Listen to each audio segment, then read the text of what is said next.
Remakes, remasters, and Boulders Gate 3. I'm Israel Wright. This is your first formation for the week of January 14th.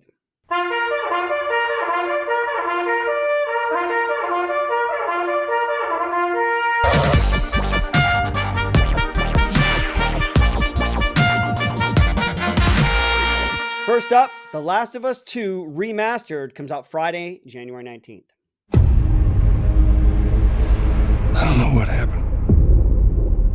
I was supposed to take her to the Fireflies and walk away. Because of her, they were actually going to make a cure. The only catch. Sweet Jesus. Doctor? What are you doing in here? It would kill her. Okay, now this is an important one for me because I have actually not played The Last of Us Part 2, so the remaster actually might be a good chance for me to jump in. I have to admit, and I feel a little ashamed of saying this, but I got caught up in the controversy when this initially came out. You remember where there were those leaks that came out about major plot points for the story, and everybody made all the videos? Well, I was one of those people that watched all of those rumor mill videos about the game, and so I got a bad taste in my mouth, I have to admit. I'm not a big fan of Neil Druckmann's social views and how he likes to insert them into the material that he creates. But hey, he is the top dog at Naughty Dog, and he's worked his way up. And so, I mean, like any artist, he has the right to put those things into his games. Also, I'm a big fan of the first game. I'm one of those like diehard, ride or die Last of Us Part 1 fans. And when I heard about what happens in the game, which, spoilers, if you haven't seen it by now, come on, the remaster's almost here for the second game. It's been out for quite a while.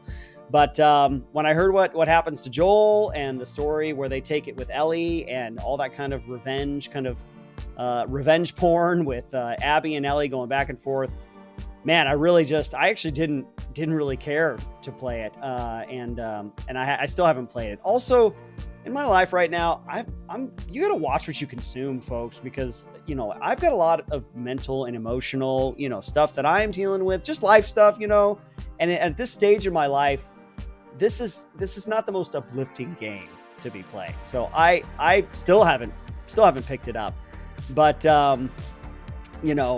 despite all that, one thing that I have come to believe is that you really can't fully get to know something or have an opinion, have an informed opinion, or the possibility of an informed opinion on something until you've experienced it firsthand for yourself, right? You can watch, rumor mills, other critiques, other critics talking about whatever, but you're just never really going to know firsthand until you experience it firsthand. And you don't have to, right? I don't have to play this, but some part of me wants to, just so that I can maybe even have my biases confirmed or denied, right?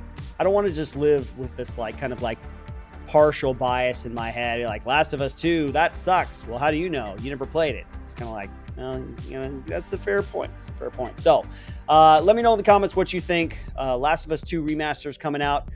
Maybe you will experience it for the first time like myself, or maybe you just want a richer experience. I know that they have a lot of little bits and bobs that they kind of put in there, a lot of little tweaks and stuff, extra levels. They have a kind of a survival mode in there and stuff. So anyway, Last of Us Part 2 Remaster coming out this Friday.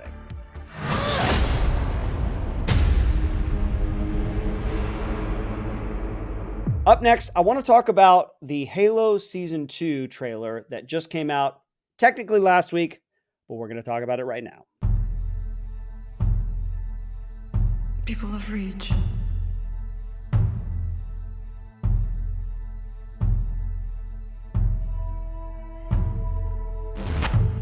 I bring you blessings.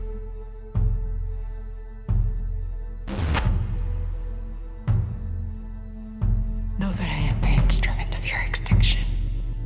Now, I know there's two trailers technically, right? There was the kind of teaser trailer, and this is the official Season 2 trailer. Give me a second. There's a lot here. And, when you really feel passionately about something, it's always a question of is this like legitimate stuff that should be talked about? Or is this just like my own personal stuff? Because listen, what I don't want any of these videos to be, or any content that I do on the internet, to be like some sort of like, I don't know, like self-indulgent, masturbatory, kind of like narcissistic. I just want to rant and rave because it makes me feel better. I actually want this thing to have some sort of value for you. So here's where I'm at with Halo, the television show. I've recently, in the past couple years, only recently played through the almost entire, skip through Halo 5, but almost the entire Halo franchise. It's this iconic, really highly regarded video game franchise, right? And this gets to the heart of like adaptation, because in this season they are going for Reach, right? This is going to be the fall of Reach, apparently, and you get a shot of the actual Halo. They're actually going to get to the Halo. And admittedly, listen, I have to, full disclosure, I have not seen season 1 because I watched the pilot for season 1, and I knew that this was not going to be the Halo that I was used to. When he took his helmet off, I'm like, oh, okay, this is going to be something. Also, when I saw that there was like a human with the Covenant, I'm not really sure what that's all about. But, because like I said, I didn't watch it. So, like I said with The Last of Us 2 Remaster, you're never going to fully be able to form an opinion about something until you've experienced it firsthand for yourself. So maybe I should go back and watch season 1 so I can know all of the storyline leading up to this one. But it's the idea of adaptation. What is sacred?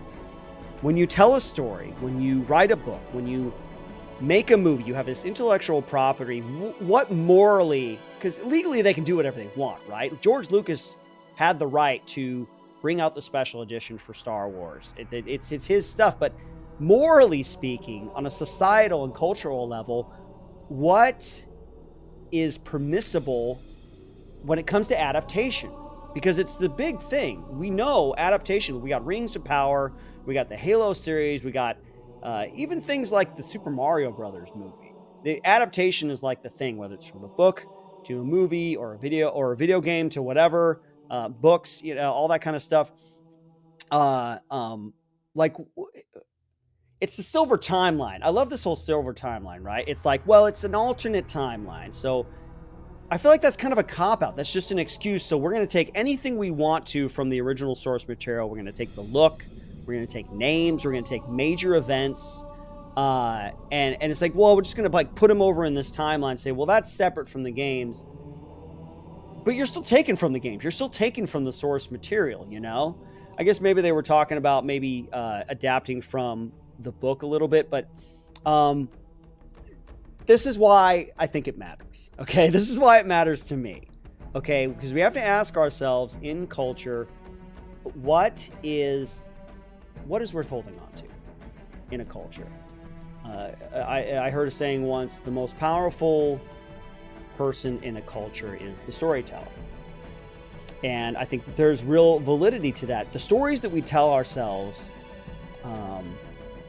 they define who we are. They define our history. They define who our heroes are, things we aspire to, the principles we live by.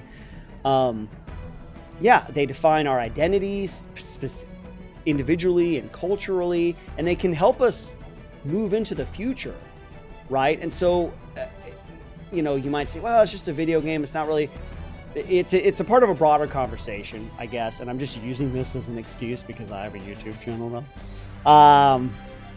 But I think this is an important conversation to have because we in this world today, we're always looking for our identities, right? And part of how we can get our identities are from the stories that we tell, And I really am not a big fan of the Halo TV show. I'm not a big fan of them just kind of the cop out of the silver timeline and say, well, they're going to take whatever they want to, and then just put it over here and say, well, we're just going to tell this story over here, but it's still taking from this other source material. Like you might say, hey, listen, we've got the games, we've got the books, we can that'll always be there, but it's the power of a giant company, a big corporation, to propagate this story out into the world, which is, of course, what the whole point is, right? They want to sell, they want to have follow-on stuff, they want it to be popular, so they got billions of dollars, millions of dollars, hundreds, I don't know, those fight scenes actually look kind of cool. Pushing it out into the world. And so in the future, what stories are we really going to remember about, let's say, Halo specifically? You know what I mean? Is it going to be the video games? Hopefully they're still around, years from now with whatever stories, relationships, characters that inspire us moving on to the future. Or is it going to be this show, which even if it's not all that good, I've heard some people say it's good. I've heard it's not all that good, but is this what we're going to be exposed to, future generations exposed to, and like what's going to survive, right? Because it's got, just by the sheer force of its capitalistic power, it's going to be pushed out into the world and propagated everywhere, And I guess that's a long rant, so maybe just let me kind of put myself in my place. Everyone's allowed to have this conversation. I think there are people out there that can talk about it with much more intelligence and a brevity than I can. All that to say, I think this is a battle worth fighting, because the stories that we tell ourselves in culture help to define that culture and help to either lead to human flourishing or to degradation and division and destruction and pain and suffering. And I don't know how much the Halo series coming out soon, season 2, is going to lead to human flourishing. Oh my gosh, it seems so trivial, but I think the Halo television show taps on a deeper conversation about the stories that we tell ourselves in our culture and how we define that culture through storytelling. So, yeah.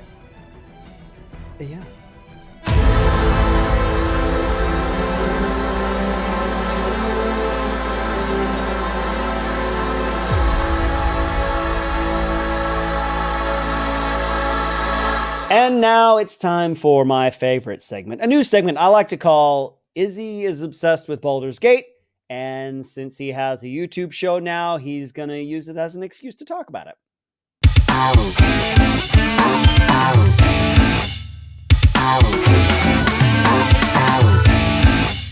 So I've been playing Boulders Gate on my live stream. You can go to twitch.tv/myhappyself. I'm there 3 days a week, Mondays, Wednesdays, and Fridays.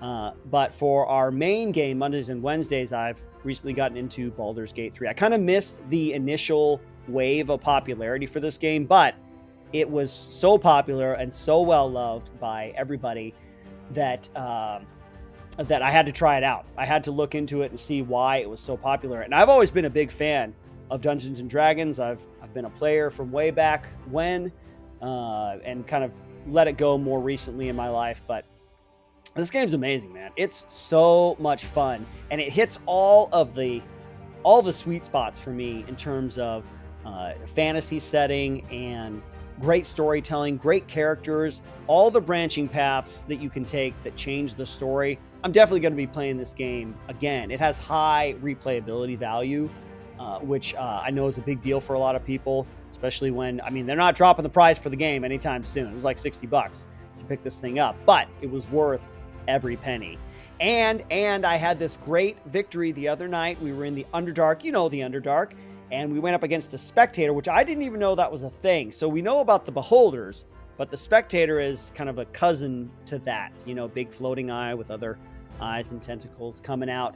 I thought we were dead. I was not ready for this encounter. I was kind of like exploring above, you got the Goblin Fort, and you're kind of sneaking around. I kind of snuck everybody down through the catacombs into the Underdark, which I hear there's a lot of great treasure for. And there were stoned drow elves. They weren't stoned like they had done a bunch of weed, but they were literally turned to stoned, petrified drow elves. And this thing would unpetrify them, right, and turn them against me. But if you were able to hit them and kind of knock some sense back into them, they would fight for you. So that's how the battle ended up being turned around into my favor, because I found that out. You could kind of turn the drow elves and break the concentration of the Spectator break his spell on them, they would then fight for you. And so we ended up having a lot more firepower going in our direction. And we defeated him. It was awesome. It was like on my first try too.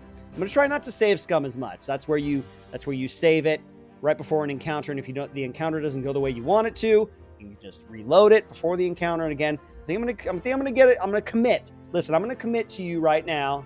All right. If you watch my stream, if you go in and watch my stream, I'm making the vow that I will no longer save scum. Now, if all my party dies during an encounter and I have to reload, I will of course do that. Okay, I think that's only fair. It's regular video game etiquette, but no longer kind of saving right before encounters, kind of hedging my bets, because the drama and the excitement and the fun of the game is failing encounters and having to go a different way and having characters die and stuff. So I want to get the full experience with Boulders Gate 3.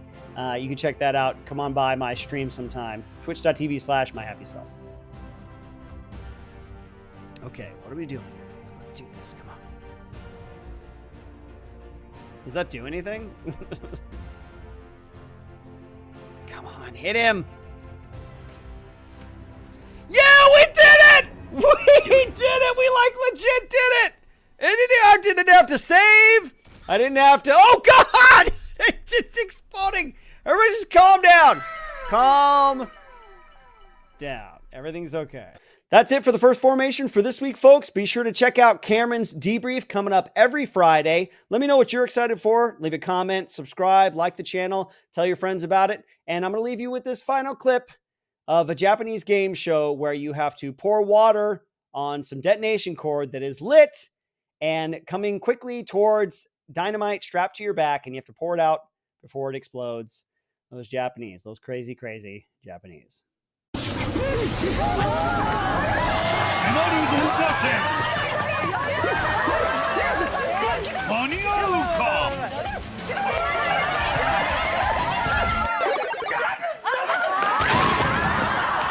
That's it. We'll see you on the next First Formation.